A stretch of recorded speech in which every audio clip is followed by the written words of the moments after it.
So when Greg's not here, we don't do the Wayne's World. I don't have to worry about Travis like counting down with his face or his hands. It's probably a good thing. Okay, ready. Travis, we're already going. Oh no. It is like when Greg is on now. What do I do? What are these? I was waiting for an since intro. we talked for an hour and 40 minutes on the first podcast where you were a guest, I think this one will probably be a little bit shorter. Yeah. A little bit. Oh, I think we covered every lead up to Power Pack we could possibly think of. Though we did make a mistake on the last podcast since we were both reading out of a graphic novel. I apparently can't read the liner notes, and the issue we did last time was not Into the Storm issue 1, but it was indeed a one-shot called Grow Up. Yeah. Same creative team. Yep.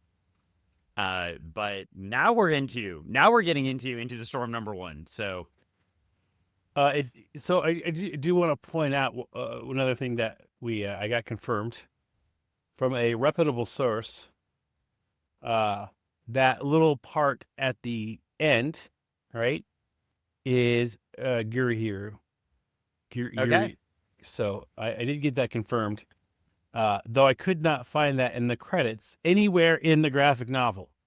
I couldn't find it in the credits in the graphic novel, on Comixology, on Marvel Database. But I did not go to the Grand Comics Database to check it. I guess I could have done that. But my source is absolute. Your source is absolute. Yeah. Are you sure you want to invoke absolute right now? We're in the Marvel universe at the moment. Yeah. We're not doing anything with absolute right now. This, my source is an absolute source. I mean, you're scaring me. It's from the highest of the sources. When you start talking about absolute, I think we're getting into these. I messaged June. Oh, okay. Well, there you go. All right. This is why we have creators on. Your next message to June should say, "How would you like to be a guest on?" On what? On this podcast. Travis's podcast. Oh, okay. We could invite June for issue 5 when we eventually someday get there. I'm always scared to hit her up. She always seems so busy. Maybe I'll think about it. Yeah, it could be. I mean, we don't have to. I mean, this is your fun, because Power Pack's your thing. So June just made it. You're the one that loved it as a kid. Yeah. So, all right, I'm ready though. Okay, well, let's do this. So we're here. We just got out of, I guess we'll call it sort of issue 0. Yeah. And this was sort of we just got out of a reintroduction to Power Pack to a new generation. At least the 80s Power Pack, right? So we're kind of forgetting their visit to the islands in Washington, and we went back in time, and, we're getting 80s Power Pack, and we're going to get a whole issue where we bring back another favorite of Travis's right into Power Pack, and somebody who's not a favorite of mine. But I'm going to say I appreciated this little guy in the book. So I just want to point something out. For the podcast, we will be referring to this person as Tattletale. Well, you will be. I will refer to him as Frank. I am doing this to protect you. Oh, I'm not going to call him Franklin, so that'll protect me. Yeah, it's called Tattletale. It's Tattletale. Well, we'll get there, because we do have an appearance by his obnoxious and terrible parents. So there is that. I can't believe you talked bad about Sue. Wow, okay. That's America's mom. Right, uh-huh. I thought it was Namor's wife. Oh. Okay, I see where this podcast is going. Oh, you know what's gonna? I'll just make it even worse. Do you want to guess what my favorite Fantastic Four run was? Like, which author? Is it Hickman? Nope. What are you two doing? Sorry. Well, Juliet's right here. She's right next to me. Yeah. You know what? I'm not even going to tell you. I'm going to let you get on that. I'm going to double check on this one, because I think I know which one it is. It's not a. He's no longer in vogue as a popular comics author. I'll just say that. Yeah. I mean, and It's surprised it's not Hickman and it's not Mark Waid, who are two of my favorite creators. I'll just leave it at that. It's Bendis, isn't it? Nope. Millar? Nope. No. Oh, wait, he's not in Vogue anymore. Ellis? Nope. Yeah, I'm done. That's all I can remember. I'll I give you a thought it was- hint. I'll give you a hint. He has two initials and a last name, Nope. and it's not DeMatteis. Okay, hang on. I'm just going to look up who else worked on the Fantastic Four. All right. So anyway, while we're doing that, I'll flip to the first page. So we've come out of Alex turning 13, and we're into a mini series called Power Pack Into the Storm, and we get the first issue with the story called Fireworks, and we get the whole crew charging into Travis You're driving me nuts right now. tries to figure out what one of my favorite FF runs is. I think his book is behind me too, which is funny. Everybody and their moms work on Fantastic Four, just to note.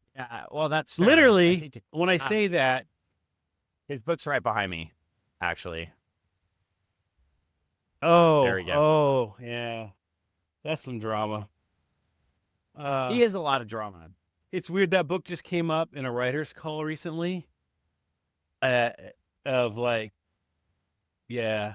Let's not have that conversation on this. Oh, podcast. wow. Okay. I didn't know it was that bad. Well, here's what I will say. That book I read in like 2 sittings. Yeah. It's a really good book, Yeah. but I don't know if it's true. But it was a really good book. It's a really good book. Yeah. So, All right, so Power everything Pack. in there may be not true, but it was a really good Into book. the Storm. Anyway, yeah, Charles like, let's not go here. So, we get the fireworks and we get the whole crew running into a cabin on the beach. And Alex tries to give away the whole team's powers by grabbing 2 giant heavy suitcases. And Dad's like, what are you doing? He's like, I'm 13. Teenagers are strong.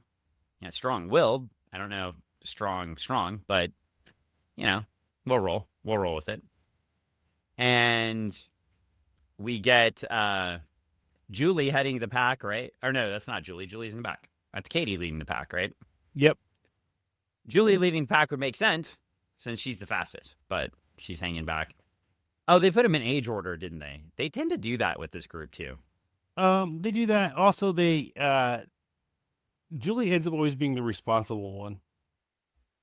Even though she's the fastest, which is kind of I kind of like that actually. When you say it that way, because so often like modern iterations of the Flash, obviously not the Silver Age Barry Allen, who was extremely responsible, but like the modern ages of Flash and Quicksilver, or not modern age, let's go like 90s on.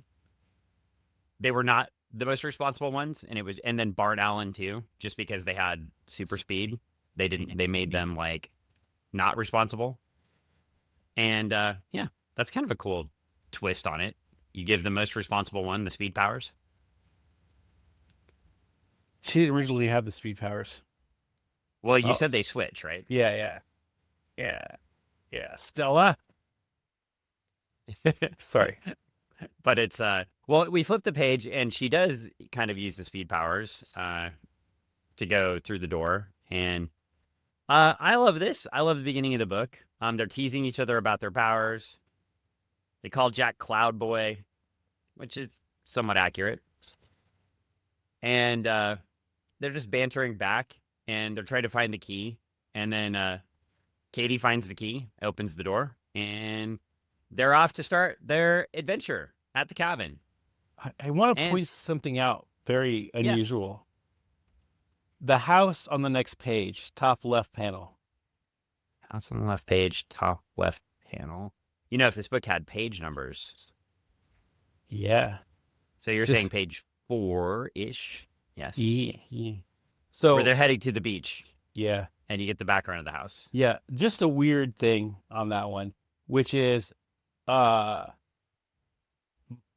Starlight, that looks just like the house that the kids come from. with the deck and everything by the water. And Which is it's completely coincidence it is 'cause it was coincidence, drawn at but the same time. but what's also coincidental about that is that's my house. That's your house. That's your Bremerton house. Yeah. Yeah, it's my Bremerton house on the water. Yeah, at the beach.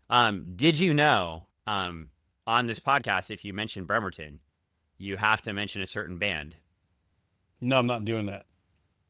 Yeah. I mean, it's Greg's favorite band. Remember, I said he was going to send out a CD from this band with every Yeah, no. issue of Absolute Zero's Camp Launchpad. And they're your favorite band because they Nope. tell people to move to Bremerton. Mm-mm. No one should ever move to Bremerton. But I mean, I know MXPX was the toast of all of your raves No, that you ever hosted. they were gone by the time I moved out there. Well, I mean, I think they were gone before they started. But that's a well, anyway. We're back here. I think I'm starting to learn the tropes. Because Okay. they go into the water and Katie gets hit by something and her powers turn on. Yeah. Okay. Also, side note, again, we're seeing the Marvel way right away, right? Because they're literally reminding everyone who everyone is, who everyone's powers is, and what everyone's relationship is in the first 3 pages. So anybody could pick this book up and instantly jump in. Yep. And they're going to do it again here in a page and a half. Looks like my headset's finally worn out. Well, see, it's okay. I can only hear myself all the words, but it's cool. Yeah. We'll just have to get you a new headset. So Yeah. This one's a couple years old, so.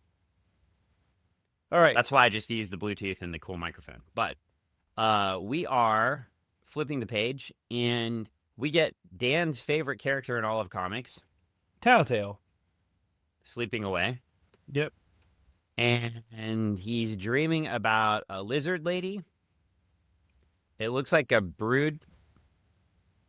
Yep. And he wakes up and he's like, oh man, I can't tell my parents about these dreams. Well, first he says, I got to tell Daddy and Mommy and Uncle Johnny and Uncle Ben. And they let you know right away, too, where Travis is talking about it, because they've got the big Fantastic Four tower there. That is the Baxter building, correct? Yep. Ha! See, I know some Fantastic Four. I don't really know that much. I struggled little. with Fantastic Four a lot. I feel think- like the Hickman run is the only run I can kind of remember enjoying, and I think I have it laying, like the graphic, the trades for it laying around somewhere. I think Fantastic Four is one of those things that when it launched, I wouldn't say it was like amazing, but it was amazing in the sense that it was the first book that came out for Marvel, right before Spider-Man, before the relaunch of the Avengers, right? And so Fantastic Four launches the Silver Age for Marvel. Well, if you go back and read a couple of those original stories, there's some amazing Jack Kirby art, but didn't they lead with the Mole Man in the very first issue? Yeah. Like it was not like they were leading with like some really creative villains, but what was cool about the Fantastic Four is it had the same dynamic as this book in the sense that you had a family and the reader got to follow this pseudo dysfunctional family where you had Reed and Sue, right? And then you had Johnny and Ben always fighting, right? And then they spun off Johnny and he would show up all over the place, right? Wasn't it like issue 4-ish of Spider-Man where he just shows up and him and Spider-Man just get in a giant argument for the entire issue? Like it was super early on in Amazing Spider-Man. I'm just going to point out that that's an era of comics where I wasn't alive. Yeah. Well, and I don't and have that's the interest in fun. going back and look, but I will say this. Did I already tell you the story of the time I was working at a comic book shop and a Fantastic Four showed up, number 1? Wow. Here's what happened. I'm like barely 18. I'm working at this little comic book shop. It's like I work there at a video store at the same time, right? And this guy calls up and he's like, hey, would you guys be interested in a Fantastic Four number 1? And I'm like, not really. Like, all these number 1s that are coming out right now, to give an idea when the period was, right? Like, we have plenty of them. He's like, no. I mean, like the old school, like a real one. I like the first number one, like the introduction. He's like, yeah, like, hang on. So I like put him on hold, called my boss, and he's like pulling out the freaking was it Beaker Street or whatever, looking it up at a time. Overstreet. Yeah, and he's like, okay, don't pay him more than 1,200. I'll come by. Tell him you're interested. I'll come by and drop off the cash while I'm running errands. I'm like, all right, cool. So I call the guy back. I'm like, if you have it, we are interested, right? If you want to come back down to the store and show it to me so I can evaluate it. Didn't tell him I had to cash anything.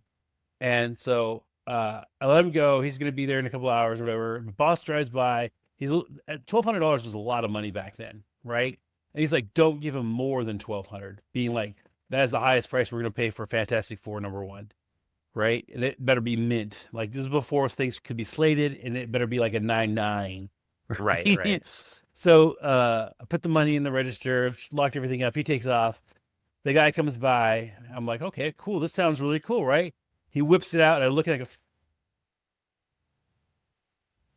Cover's laminated. Oh my God. Yeah. They had laminated the cover. Oh my God.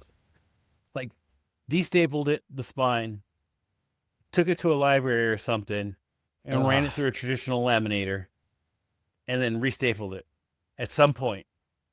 Ugh. To protect it and its Right. value, so it wouldn't get Yeah. damaged. And see, the way I'm reacting is as the money thing, but I should be reacting every time I read a forum when somebody puts up a comic and is like, do you think this group of books is worth anything? And I kind of want to say, well, it depends on what you are getting the comic for. Do you want to read the comics? Or do you want to sell the comics? Because a whole stack of comics is worth a lot. I've got a whole room full of comics that aren't worth fuck all that are great to read. Yeah, that's why And I I've buy got a comics. few in here that are worth a lot. All the ones I have that are worth a lot are damaged because I read them. Right. That's part of the I've moved to challenge too. trades, A lot of really. the ones that are worth a lot were read over and over again because they were great books. Yeah. All right. So anyway, that was my Fantastic Four story. Let's move on. So we got the Fantastic Four family. I love cats is my favorite image here. Also, Sue looks adorable while she's also getting her coffee. It's very family-esque. And the parallel is very clear, right? And Franklin jets out and he's like, they're all talking about him being safe. He hears them and he's like, oh, I can't tell them. I got to go. And so Franklin goes back to bed and back to his dreams. And, I think it's interesting because I don't want to stray too far away, but in both universes, DC and Marvel, right? Obviously with Franklin, they did it much earlier in the 90s, right? But they also did it with Identity Crisis in DC, where anytime you start messing with somebody's brain, and you start erasing memories or putting blocks on stuff, it doesn't go well long term. It just doesn't go well long term. Probably just best to teach people to deal with trauma. I'd agree with that. I do want to point out, though, at least they're consistent with the character of Franklin here, which is he's 4 years old and he's already thinking through how to play chess with his parents. Yeah. And I think that's interesting because if I was going to write a kid, I would not write kids like this. That's not what I've witnessed from children, right? And Franklin is a genius, supposedly, right? Savior of the universes. Well, right? he is Reed's son. So it's just interesting that, again, the consistency in the writing on Power Pack is always great because of what's her name? Brain died. Anyways, Louise Simonson. Yeah. Yeah. And so it's so good to see that. And you believe it with Franklin if you're a comics books fan. But I do wonder if someone wants to pick up this comic and try to read that, who doesn't have any idea who Franklin is, the history of Franklin, and sees Franklin going through those series of thoughts and how to manipulate around the situation, how well that would go over with someone who wasn't into that character. Just one of those things. Yeah, and I'll say too, and I just bit into a trope too. I'm going to call myself out because I go, oh, well, he is Reed's son, but he's also Sue's son. And you had 4 astronauts that were all equally like the whole idea of Fantastic Four getting their power, and everybody even forgets how intelligent theoretically Johnny should be too, right? I'm just Because saying. you Reed had, is number 4 in the Marvel universe as an intelligence. Sue is yeah, like 9. There's not a yeah, that's and that's and It's that's so and weird that's they do that, by the way. yeah. Well, they do it in DC too, and I won't get into the DC ones, but yeah, Mr. right now, Terrific. but yeah, He's the second number smartest 3, or third smartest person in the third world. smartest person. I Yeah. knew. Yep, that's where I was going. And Yep. it was like, come on, man. This is so weird that we do like do they go in and have like some super like computer thing calculate and be like, oh, okay, you are number 2,695,613. Great score, Well, dude. You're in the we're gonna top. find out we're gonna find out very quickly who is not in the top 10 of smarts in the Marvel universe because we flipped the page and our buddy Kofi is back. Oh, come on, man. I'm gonna look him up in the Marvel rating system. Well, he was smart enough to get into a special school, And he's so too young to be in it. Just pointing that out. yeah. So I love the visual of his powers on this page. Yeah. Like how he's just kind of flipping in and out of things. Kind of like this. Yeah. Oh, hello. Go ahead. And we have a cat visitor? Yeah, we have a cat who looks like he wants to be on Dad's lap, but he's just hanging Well, out. that's what instead. happens. I have a dog that does that too, so. But we're finding out, we get some more exposition here. A lot of exposition. These couple pages are probably my least 2 favorite pages of the issue, but you're going to tell me as a writer that all that text is needed, right? Are we on the whole thing of giving the background of the Snarks and the Yep. Chameleon? Yeah. Well, I mean, here's the deal. This is kind of doing the same thing, right? The audience doesn't know who these people are. And you need to get this all out right now because the rest of the story has to happen. So we're putting all the pieces in place quickly as possible and trying to do it in the least exposition way possible. So yes, these sometimes do feel a little bit forced, because it has a vibe of, as you know, which, by the way, Yeah. people do say in real life. That's the real thing. I don't know why they act like people don't say that now, but it is way overly used. But yeah, but you're also in a situation where these books are meant for a younger, not child audience, but like a teen audience who's like looking at kid superheroes. You need to get them up to speed. They're not like us. They're not going to go here and go, oh, look at this, very exposition in 2 pages. No, man, they're going to go like, oh, so he's a snark. Oh, and he's friends with Coffee's, dad, and he's an ambassador. Normally, these 2 races don't get along, but they're the peacekeepers of the universe. That's necessary here. You know what I'm saying? Yeah, I mean, I can buy into that. I think my biggest issue with this is June Brigman's backgrounds here are really beautiful, and they're also really establishing this sort of cosmic world that we're going to be in for a lot of this miniseries. And then we threw a bunch of word balloons over them. Okay, yeah, it does go a little Chris Claremont here, but it's okay. I mean, And we love it when Chris Claremont threw his word bubbles over that, beautiful Dave Cockermar too, right? I will just, I have listened to Tom talk about that many times. Yes. But basically, Travis just lined out what we're setting up in the book. So what's getting set up is we've got Coffee, and he's going to a special cool science school. And then his friend, well, not friend yet, but his friend is going to go there, a future friend, but a snark. And she's not supposed to go because, well, she's supposed to go, but she's a disappointment because she was supposed to be like this warrior princess. Because apparently in the original series, Power Pack took down a rival clan and then put her family in power, right? Yep. So that's where we're at. So we've got Snarks, and you're going to say the other guy's name, the Chameleon. Camellia, not, there's no R, Dan. Chimelia. Yeah. Okay, so we got Chimelias and Snarks. And Snarks are lizard people, and Camellias are horse people. We good there? Yeah, I just want to point something out real quick. I was not taking a dig at Chris Claremont's writing when I said that. Wow. I just don't want that to be taken out of context there. Travis, it's okay. We take a dig at literally everyone on this podcast. Yeah, I don't want that, though. so I like if- all if you these listen. guys, man. Well, I like all of them too, but it doesn't mean that they're perfect and that everything they did was amazing. There's a lot. know- You know what it is? It's that first panel with Coffee and his uncle, I think, or his dad or whatever. Whitey was his uncle, that's right. Anyways, Yep. there's a beautiful piece of art there, and yeah, there is a lot of text right down the center of that piece. Yep. But at the same time, that is the only piece area in that frame where there's room to put the text because there's so much activity going on. So Correct. well placed bubbles, but man, that's a lot of text.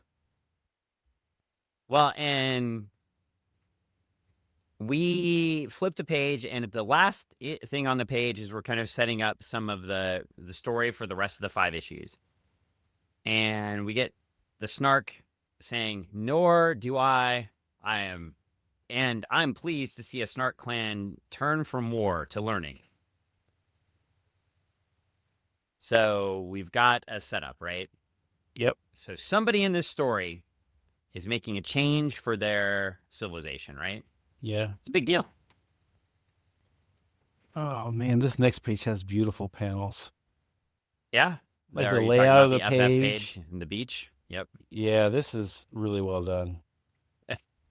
Like As Travis slobbers over all the art in these books. well, this one is really the panel work, just a choice of where these panels are, how the layout of the page is. Like this is really using the medium. Like there are a few people who really understand panels, in my opinion, well. You know what I'm saying? That's something like I've learned working with a lot of independent people and stuff because it's the only place I end up is most of the people I work with don't understand how important panels are as part of the narrative. Yeah. You know, and this is a flex, you know. I mean, there's only a few people that I could think of. Trying to remember the Batwoman series with the real mystical stuff and the White Queen, and turns out to be her. Anyways, those panels are amazing in my opinion. Anything my friend Richard does with his books, he has just amazing panel choice and layout because you're using the panels as part of the structure of the narrative. But on top of that, June, like I said, June really knows how to overlap things better than just about anyone. You know, like she's not stuck in the frame, but when she chooses to break something out of the panel frame, or the stroke, I guess is the correct term there, when she makes those choices, they're really well made. They give it the feeling of almost a 3-dimensional part of the story. Things pop where they should as part of the narrative. Oh, I love it. I just love it. This is why I love comics as a medium. Also with the panels too, like and you can tell me if this is bullshit, but I was always told that if you have to put an arrow to show people how to read the panels, you've fucked up. Yeah. There is no need for arrows here. Like, it is very clearly laid out, and the storytelling moves right along, and it's very easy to see how it moves. I'm going to point something else out here real fast. Even though the panels are complex. Sorry, I just wanted to finish the thought there. This book, especially this issue, is doing something really smart. We're establishing, right? And then both pages in 2-page spreads are consistent as, think of like a paragraph in a book. They're completing one idea. The next in the coloring, everything, right, works together. I open the next 2 pages, I'm completing an idea, right? She even takes the time to establish, so the writer tells it is, but we have a good establishing moment, so we know where everybody is. both these pages have a color theme. Go to the next one where we're at the Fantastic Four. The color theming is the same, consistent again, and we're looking at 2 full pages, completing a paragraph or an idea of the story. We get to the Snark page with this green, so we've gone from blue. So the spread is orange. And before we get to the or to the Science blue. Academy, Yeah. one quick thing to point out too, because I pointed out on the last one, they establish a piece for the entire miniseries with mentioning the young Princess Diana going to school for learning, right, and kind of breaking that up. We also get at the last panel where they're setting up the story that you were pointing out, where Mom is terrified at the idea that her kids would have powers. Yeah, I've always said it's a terrible idea. And we're going to run through both of those. Spoilers, sorry, on a book that's been out for a few years now, but we're going to run through those themes through all 5 issues. Very true. I'm and gonna keep tying back to them, and well established, right? It's like you said, it's simple storytelling that gets you right to the point that they want you to maintain through the rest of the book. Dan? Yeah. Can I ask you a weird question here? Uh-huh. I don't read a lot of modern Marvel, but I don't either. I thought Marvel banned thought bubbles. But even if they did, I don't think they would stop it for Power Pack, because how the heck are we going to talk to Franklin? So most of them, both of the companies generally have been using the square boxes. Yeah, the narrative box. Thought puzzles. Yeah, I would say pretty much since the success of Identity Crisis by Brad Metzler, where Green Arrow is just doing that the whole book, right, and is narrating it that way without the thought bubbles. I know that wasn't the first book to do that, so I'm not claiming that. I just haven't seen thought bubbles in a long time. Yeah, since the extreme success of that story, I don't remember seeing many thought bubbles since that.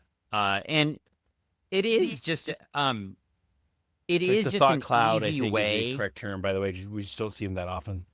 Yeah. I think I do probably prefer the narrator boxes to a thought bubble. I also like how the narrator boxes can be placed anywhere on a page without disrupting the art.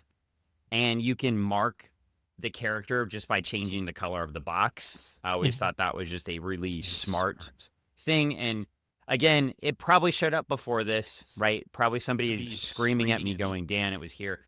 But Identity Crisis was the series where I really remember that being just brilliantly used, right? As you learned about the different members of the Justice League and how they had run through their decisions on why to brainwash somebody, and you're getting those narrations there, and it would flip per character. That's where I remember it. Do you remember it showing up anywhere else before that? I remember. Sorry. I just remember getting a note that since I was submitting to Marvel, I could not use thought bubbles or thought clouds. So, and that was years and years ago. That would have been years before that. Those books came out too. Because I thought it could be my over-indexing on DC too.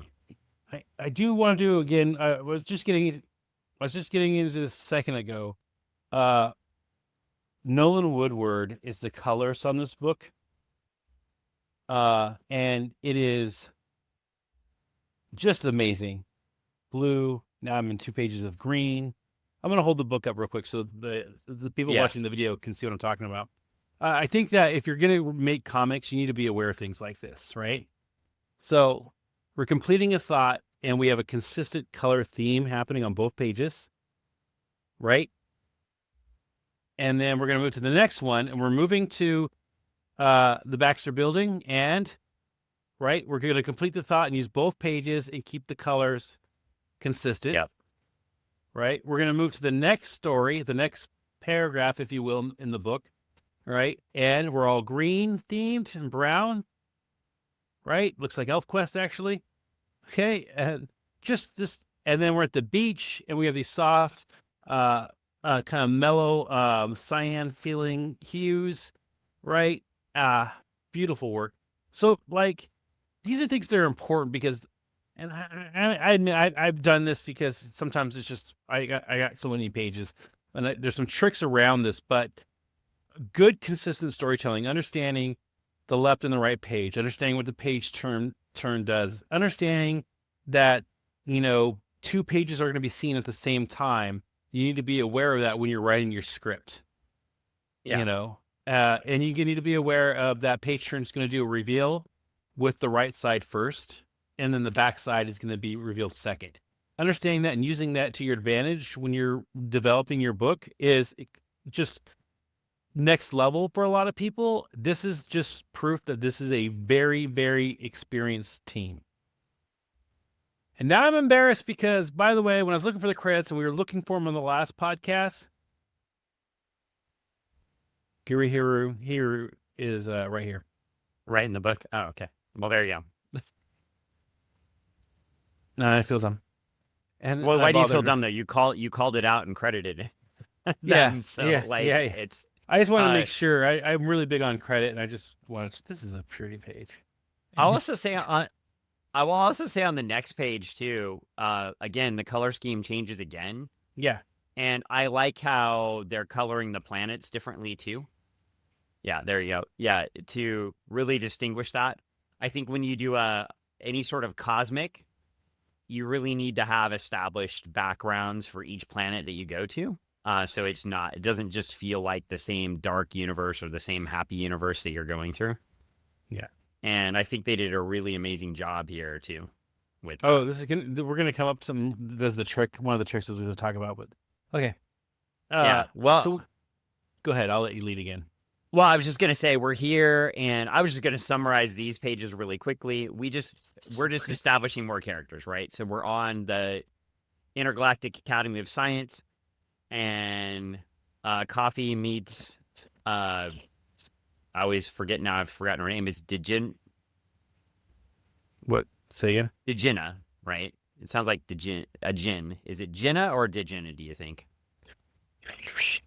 Man, that's the double consonant in a name used for alien race names. That's a fairly common thing that I don't know how to help you with. All right. Well, we'll go Jinna. We'll do it like a Jin, like a. The D is silent. With the D is silent, yeah. So we'll roll with that. But yeah, so we established that we established their friendship extremely quickly. A bully comes up and starts to bully her, and Coffee steps in. And then we find out she has this cool device that she could have used to scare him. But she's just getting really comfortable in her skin and is trying to embrace being a, future leader of a planet. But she's not there yet. And that's why she's here, and she wants to learn more. And her mom's not super thrilled. But, I like this, Travis. Like, I think it's a neat way to start the story. And to your point, by this point, so we're about halfway through this first issue, right? And we have established every character that you need to know for the next 4 issues. Yeah. Also, going back to the art, again, on this page particularly, she is like a lizard creature, which is a snark, right?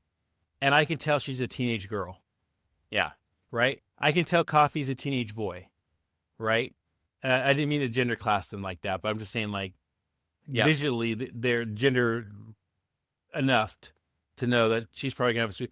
I can see this bully is also just a teenager of whatever race this is, even though it's a large creature. Yes. By the way it's holding itself, the way it's dressed, right? June does an excellent job conveying age in anamorphic characters. It's crazy looking at this right now, at these characters on this whole sequence of pages, and seeing that I can anamorphize these creatures in a way that's understandable for what I'm looking at, and I can identify that who's young, who's old, who's everything in these types of characters. That's something that I do see when people do anamorphized characters. in other Yep. books, and I'm just like, okay, well, they all look terrible to me. Or they'll draw like this creature, and it turns out it's a baby, but like there was no It doesn't. anything gave me any hint of that. And I think, you're apologizing for gendering the characters, but I do think with their language and interactions, they're giving you that feeling too. And if you're basing it off societal norms, which I know that's what we're apologizing for, but you do get that feeling. So it seems intentional, right? Like it does. That's why I didn't feel Yeah. too bad, but I wanted to make sure that I just said I'm not trying, because something might come out later and we find out like one of these character types is gender neutral. I have that in my book. The race just doesn't have genders. And so I don't know if that's true yet in the story at this point. Well, we don't know. We're gonna find out, Yeah. and that's the fun of reading comics. All right, so here we go. We're we're almost ready to start our story, and I mean, start the adventure, and because the Fantastic Family is leaving. Well, I'm going to point something else out real fast. Again, right? So we got this thing. We have a setup here on the page. Yeah. This is Simpson Luis just doing excellent work, right? So when I turn that page, right away, bam, that's the reveal, okay? But the other thing they're doing here is this is an establishing that we're still on this world. See the colors that we're using on the side? All right? Yep. But we're not going to get to use that other page and continue the story because we're going to end it down here. So we're going to do a nice little cliffhanger at the bottom, but then on the sharing the spread, we're going to start in the middle of the spread, in a spread instead of taking advantage of the page turn as a spread. And we get an establishing shot, and we have a new color theming going on to establish this as a new paragraph. We even have a little meanwhile. You've done this to me too. Now I'm looking at the colors really closely too. And in addition to what you said for this change in the paragraph, it's clearly sunset. Yep. You're clearly transitioning from day to night. Like they've had a full fun day. And the color is setting that off. And I didn't notice that the first time I read the book. I just felt it. Yeah. I did. And that's good coloring, right? When I'm not thinking about the coloring, I just know this is the end of the day. Everybody's hitting on all cylinders here and doing it the Marvel way. It's a pretty book. Oh, so good. This next page. Just full stop. All right, so Franklin gets left with the team, right? And the Fantastic Four are off. So our story is set, right? We've got Franklin isolated with the Power family. We've got the Science Academy. We've got the new friends. And from here, we know an adventure is going to happen. We just don't know what's going to happen yet. Bam, we turn the page. And this is the one you're saying is pretty, right? Oh, my God. Yeah. Again, the colors, the theme, the panel work. We can see, we get a sense of time in this one like we haven't seen. You literally can feel the beats happening. So good. And action. Yeah, and they're going to run off planet. I love this cute little green ship. And she's very proud of her little green ship too. It's like your first car, like a teenager with her bug. Yeah, and Coffee's just giving her crap about it too. It's not like Friday, who crashes all the time and is super smart. Very this ship, she's like, look at it go. Look at it go. Look how cool I am. I got my own ship. Like every teenager I know, man. And of course, as soon as they take off, her sister's waiting there with the bigger ship, ready to blast them to oblivion. Or it's not her sister, right? Is it her cousin? I think it's her cousin, yeah. Cousin, yeah. And we're establishing a little story here. Again, we've got some family clan we established it. They established it before. We've got the clan rivalry going on. And I know you're going to love the transition from the planet to outer space to here on the scene. So good. It's just right. You're so happy right now staring at this. And we got a space battle going on. Yeah. And Coffee's idea, of course, because this is a Power Pack book, is, oh, well, we've got to escape. and I know how to get to Earth. So let's go. Because That's what you have to do. Yes, that is another thing here. But that's just like a Marvel trope right there, right? Yeah. Like how many great stories start out with two characters being in trouble and them being like, we need to get back to the mansion. We need to get back to Earth. We need to get back to blah blah blah. And then they cut to like like I don't know, Jean Grey and Cyclops, sipping coffee, having a normal morning for a page or so, and bam, in the kitchen, and then we have a 26 issue run. And the Starjammers are here. Hooray. You know exactly what I'm saying. Well, yes, I do know what you're saying. And the reason I know what you're saying too is obviously that's a famous scene. Here. And then also I'm a big Legion nerd. So Dave Cockrum drew, you know this, right? Dave Cockrum drew the Legion in X-Men because the Shi'ar Imperial Guard is the Legion. It's like person for, once you see, if you go back and see the teams next to each other, you'll never unsee it. Like somebody had to point it out to me, and then I was like, holy crap. He just drew the Legion because he still wanted to draw the Legion when he went to Marvel, and he just drew it in the X-Men. Yeah. Anyway, fun facts. But anyway, we're staying with Power Pack now. We get Franklin wakes up in the middle of the night to let Alex know the monsters in the dream. Alex and Jack know the monsters in the dream that he had are coming to Earth right now. And they all fly out in their fantastic moon boots. Cliffhanger. Yeah. Right? Oh, yeah. Establishing and telling us where we're at again. Right? And color difference. This paragraph is this color. This red, this magenta thing going on. Right? And this here, even though it's still at night. So that's really smart because both these are taking place in dark areas, but the colorist and the art is taking advantage here. I don't know if this is purposeful or not. I'm going to assume it is because, again, these are some of the best, right?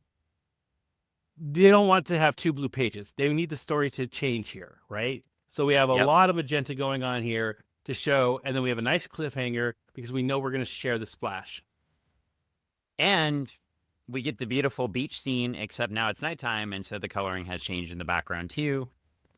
I love the fact that we have multiple times of the day shown by the same colorist. Boom. We're seeing the day go by. And the ship crash lands on the beach, and out plops Jenna and Coffee. And more establishment, right? He quickly introduces her to the group. And they're just kind of dumbfounded for a second. Yeah. But here comes the other giant ship behind them. I feel like we're gonna set up a cliffhanger for the next issue pretty soon. And out pops Princess Dejina and famous Coffee too. This is my lucky day. You two will be my prisoners, but Power Pack, the monsters who destroyed my mother, will die. Such a great picture, man. Look at that bird. Yep. And let's face it, we always love it when Blackfire and Starfire are fighting. So good. What? I went Teen Titans on you. Don't do that. So good. Well, this is the last page. And we are set up for the future issues. So, Travis. Yeah. I don't think I need to ask, but your thoughts on issue 1 as a story. Man, I just love Power Pack so much. That's so dirty. I read that when it came out, and I had the floppy somewhere, and just the next one I really like too, because we finally understand some Storm stuff. Anyways,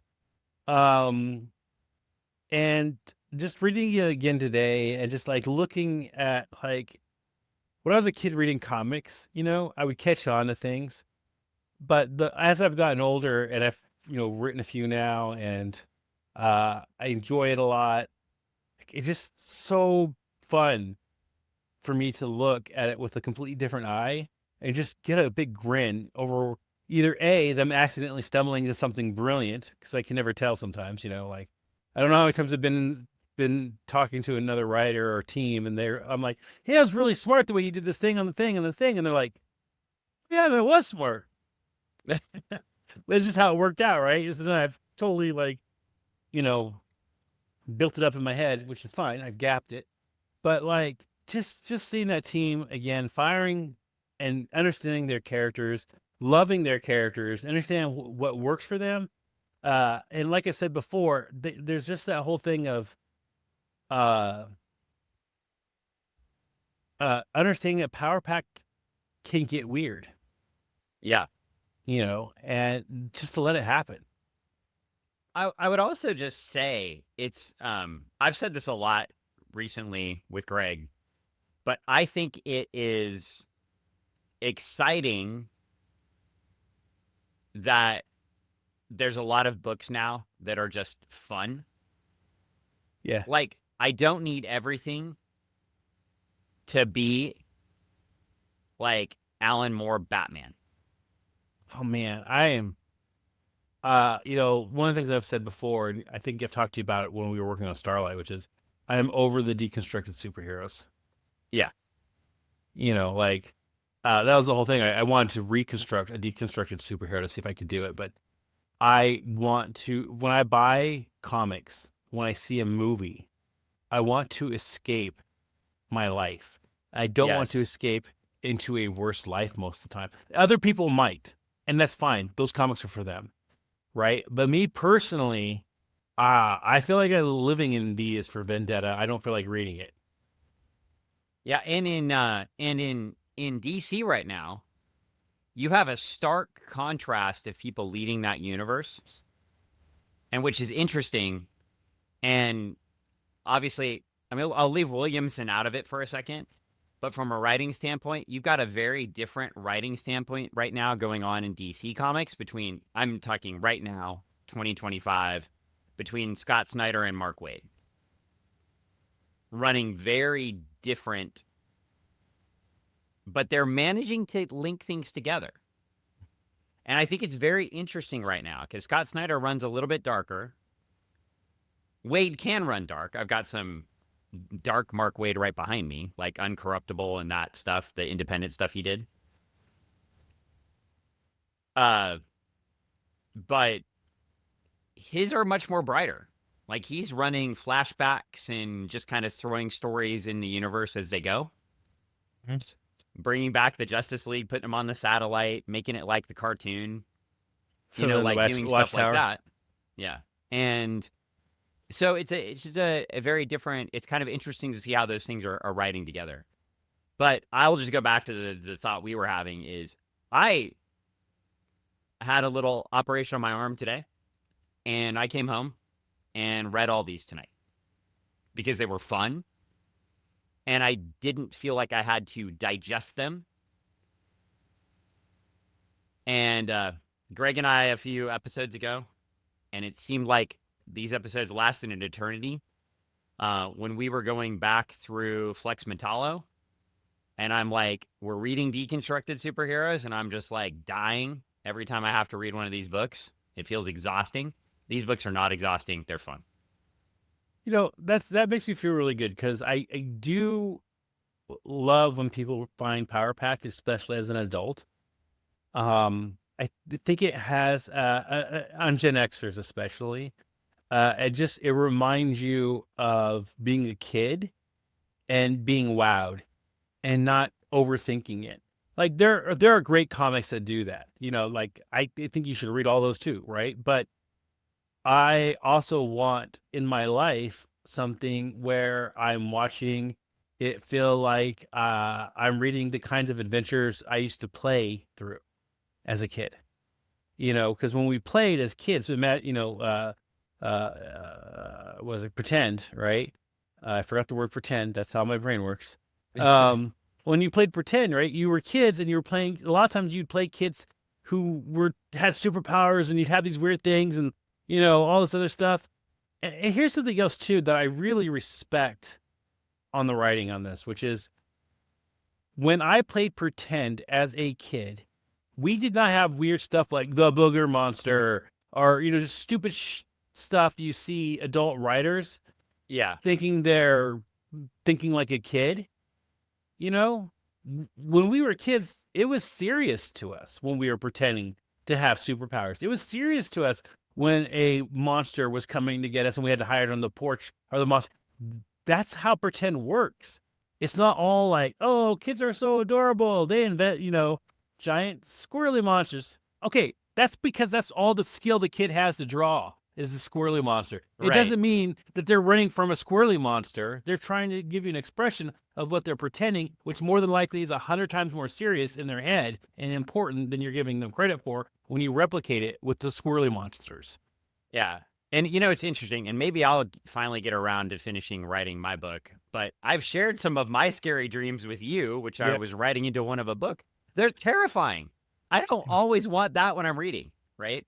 I want the fun dreams I had as a kid, and not just the make-believe, but play. I don't know if you dreamt about superheroes when you were a kid reading comic books, but when I was having happy dreams, we were the superheroes winning.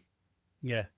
Right. You weren't, you weren't deconstructing the superhero. You weren't dying. And my nightmares were my nightmares. Those were different, and they didn't usually involve superheroes. And I think, Right. I want that feeling. So when I read a book, a lot of the time, I don't always need it to be dark and brooding and angry. And this is Right. not. It's fun. No. And the thing is like, if I was a kid reading this, I'd still be happy, because like, oh, ooh, the Starks. Oh, ooh, that's Coffee's dad. Oh, that's, and I'd be getting into it, because I'm not fighting bugger monsters, Yep. but then what the frick, man? Stop doing that. When you write something for children, it does not have to be children-like And or your kids, interpretation of it. the other thing I would just say in reading these books too is teens and kids don't always have to argue. No. The banter's fun. That's real. The banter is fun. They're bantering like kids, but they're not. And it's okay if they get in a family conflict at some point, right? That can happen, but it doesn't need to be all the time. Yeah. And I appreciate that about the book too, the way this is written. The banter I'm takes place when it should happen in reality. Like, Yeah. all of you running up excited to get to the door. There's a banter point. That's where kids banter, family banters. And the jealousy in the first issue we read when Right. Alex is getting all the attention for his birthday, right? Right. That makes sense. There's going to be some feelings of jealousy there. I mean, it makes sense. Yeah. Well, I think we should wrap this one up because we're going to go on to another issue soon. Travis and I will start. We will work to record all 5 of these issues. I guess 6 total, right? Because we start. I want to point out, if we do this, though, we have to end it by watching the Power Pack television pilot. We could do a watch along with Greg on that. Yeah. I think that would be fantastic. It won't be fantastic. We could do that, but we could do that before we end it. I will say, plugs. Let's see if I remembered all the plugs that are happening. Kickstarter, Nemesis. Oh yeah, the Nemesis. Pune? Just put in Nemesis. Yeah, Albert Pune's Nemesis. And then And you had another book, and I totally forgot. it's an anthology called Bad Future. Same thing. Just type in Bad Future on Kickstarter. Actually, I worked on that today, so that was fun. Awesome. Well, I didn't work. I organized the letterer, the colorist, and the artist because there was being in the independent world. There's not someone to actually manage your book, so as the writer, you end up being the person that manages everything, and not the publisher.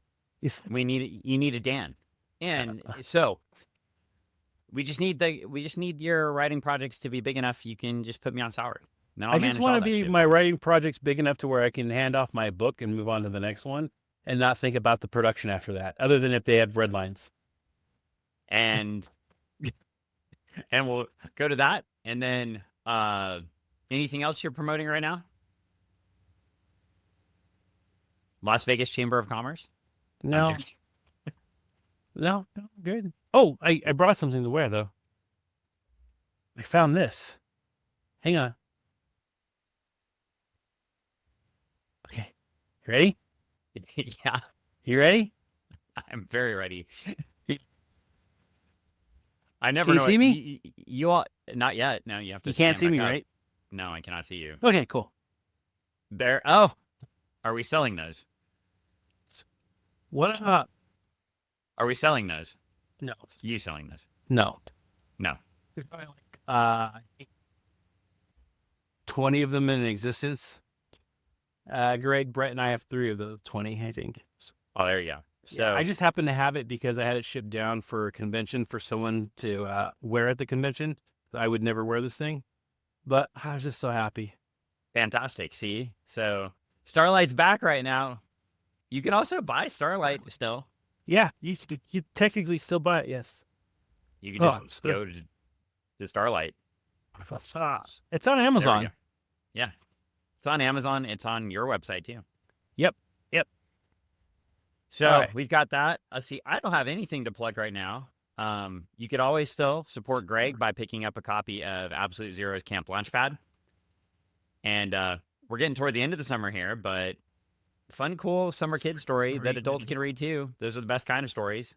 You know, Dan, we'd And, be plugging your book if you finished your book. Well, I would be, but then I'd have to sit down and finish it, and then that's the challenge. I don't And know if so- I ever told you the greatest writing advice I ever got from Burrow Bear. Just right. No. 95% of all unfinished novels don't get published. That's amazing. Yeah. I like the just right scenario too. So, but yeah, no, I'll finish my book. I promise. It'll happen Alright. someday. And If you need to fly down and spend a couple days, I'll lock That you in a could room happen. with an Alpha Smart. that could happen. That pretty much happened to me when I finished my dissertation in grad school too. So You had an Alpha Smart and you sat in a room with an Alpha Smart? not with an Alpha Smart, but Yeah. we didn't have those then. But I was at a national debate tournament, and the person running the tournament locked me in a room and wouldn't let me judge rounds until I finished my writing. That makes sense. Yeah, and I might do that to was one of the nicest things somebody did. Help me get done. So I was doing edits. So anyway, I think I'm sitting in a basement. Well, not hanging out, but I will plug 2 more things before we get out of here. Of course, you could go see Greg and Ann at the Retro Emporium on Meeker Street in Kent, Washington. So if you want to see Greg in real life, he's there sometimes. Sometimes the Squatcho Man is there as well. And Greg never seems to be there when the Squatcho Man is there. Travis, do you have any insights on this? This is the first time I've heard of the Squatcho Man. The Squatcho Man was once I'm the worst employee writing of the partner. month. Yeah, he was once the employee of the month at the Retro Emporium. Oh, man. I miss being home up in Washington. Well, next time the Squatcho Man shows up, we could always just invite you back. And then, and of course, a big supporter of the podcast, Jiu-Jitsu lawyer Paul. We appreciate Paul and all of his both legal support for various Greg projects. I don't think he's had to run legal support for Travis yet. Or We're that good. I know of. So let's not talk about that. And we'll leave that out of that. And you can find Paul on Jackson and 27th / Bridgeport and 27th in Tacoma, Washington / University Place. There's a lot of slashes there, but you could go find Paul there if you ever need some legal support too. So he's been a big help to Greg with a couple of things, and he'll help you out with employment law too if you need some help. So folks, we appreciate it. Shout out to our listeners. We appreciate you, and we'll be back on another episode. I don't know what will come out next, if it will be Travis and I doing issue 3, or if it'd be Greg and I or issue 2, or Greg and I doing Booster Gold #1. But there'll be something that happens on Funny Book Forensics after this, and we'll be back to talk to you later.